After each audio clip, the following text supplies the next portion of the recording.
साहिल आ गया क्या? अच्छा, चले ठीक है, जैसे ही आता है उसे मेरे रूम में भेजिएगा। Thank you. ये साहिल का क्या मामला है? कहाँ जा सकता है वो? क्या हाल है आशिर साहब? तुम? हाँ मैं, क्या हुआ? जिन्हें कर्जा लेना होता है ना, वो बिना इजाजत बिना दस्तक दिए आ जाते हैं। देखो काशान, तुम मेरी मजबूरी को समझने की कोशिश करो। समझता हूं तुम्हारी सारी मजबूरियां और चालाकियां भी। चालाकियां? कौन सी चालाकियां? हनीमून पर जाने के पैसे हैं, बिजनेस चलाने के पैसे हैं, वहां का महंगा इलाज कराने के पैसे हैं तुम्हारे पास। अगर पैसे नहीं है तो सिर्फ मेरे लिए,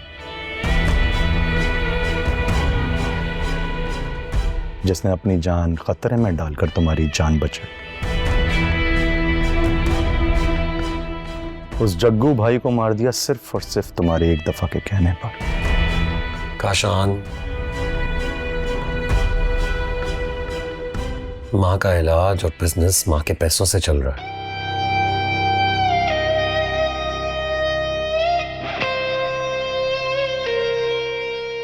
और हनीमून कोई करोड़ों रुपए में नहीं हो जाता। इसका मतलब ये सारी बातें अब तुम्हारी मॉम से डिस्कस करनी पड़ेगी मुझे। नहीं नहीं काशान,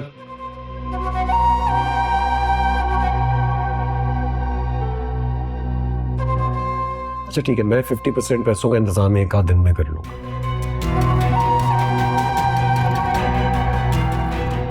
बाकी 50% भी बहुत जल्द अरेंज कर लूंगा। चलो फिर एक शर्त पे ये बात मान ही लेता हूं। कौन सी शर्त?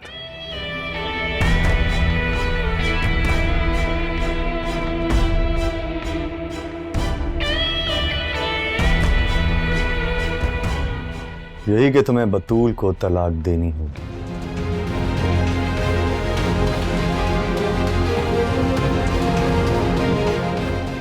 तुम्हारा इसमें क्या इंटरेस्ट है? मेरा कोई इंटरेस्ट नहीं है। मैं बस चाहता हूं कि साहिल को उसकी मोहब्बत मिल जाए।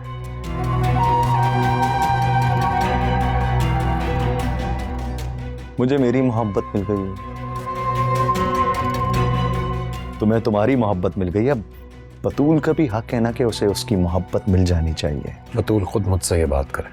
क्या बात कर रहे हो यार? वो एक औरत है,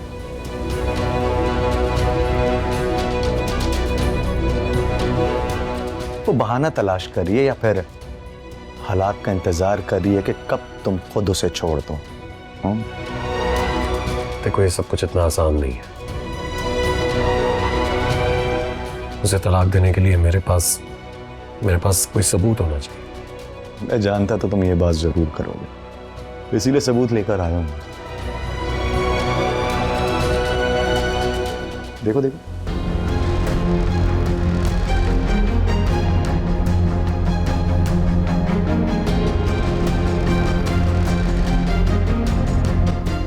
प्यार भरी तस्वीरें।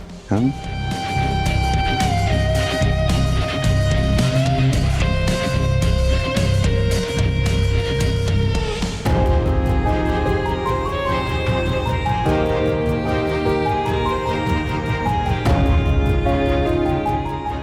अब जो चाहते हैं ना करें, पर मुझ पर इल्जाम लगाने की कोशिश मत करें।